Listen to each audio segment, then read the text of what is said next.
everybody, it's me again. Well, today is the 3rd of December, and you all know by now what that means. It is time for episode 3 of Isaac Steinbeurg's Christmas Special 2018. Now, all day I was wondering, Isaac, what are you going to do today? Isaac, what are you going to do today? You want to sing another song? No, I do not want to sing another song.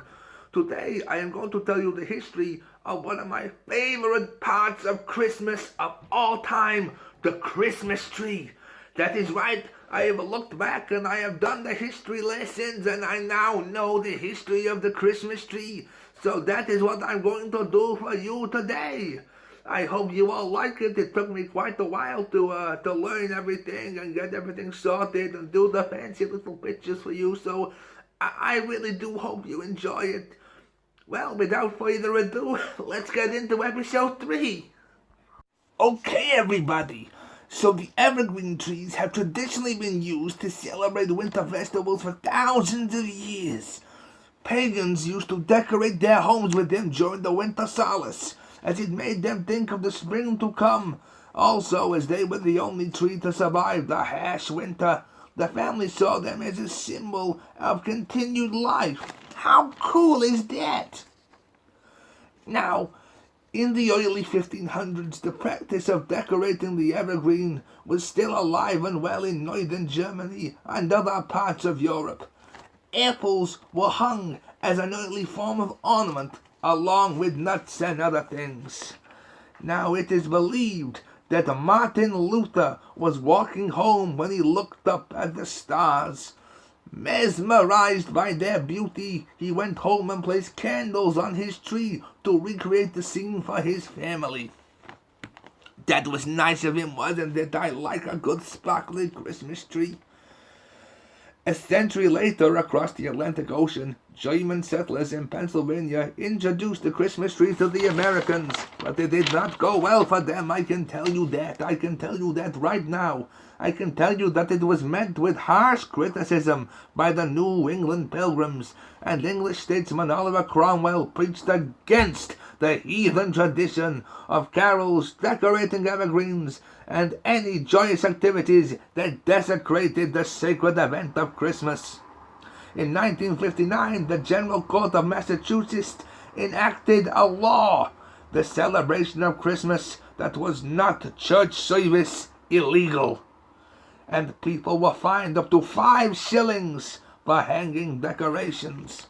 But that all changed in 1846, when England's Queen Victoria, oh, she was a wonderful, lovely lady.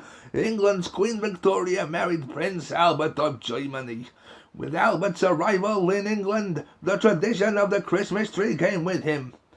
Now, what you need to remember is that in those days, the Queen wasn't just a queen. No, the Queen, she was a fashion icon. So everything the Queen did automatically became fashionable for her subjects and the commoners and everybody else around her.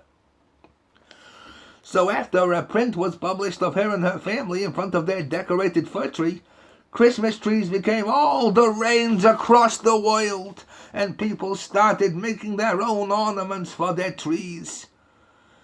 Then they became so popular that companies started making ones that you could buy, all colors and shapes out of pretty different shapes of glass. The final part of the Christmas tree that we know today arrived in the late 1800s with the harnessing of electricity and the invention of the light bulb.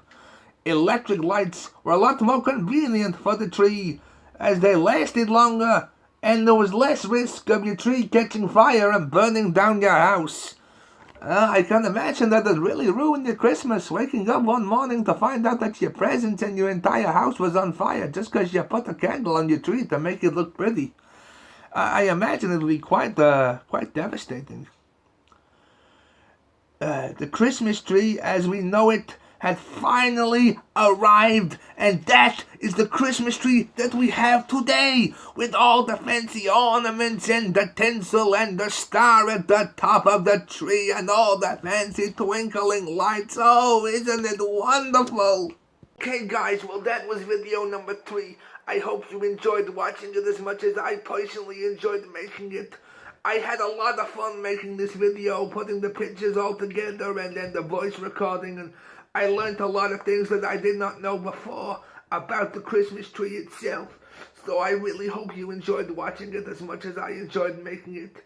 And I will see you tomorrow on night 4 for my next video. Thank you so much for watching guys, and much love to you all.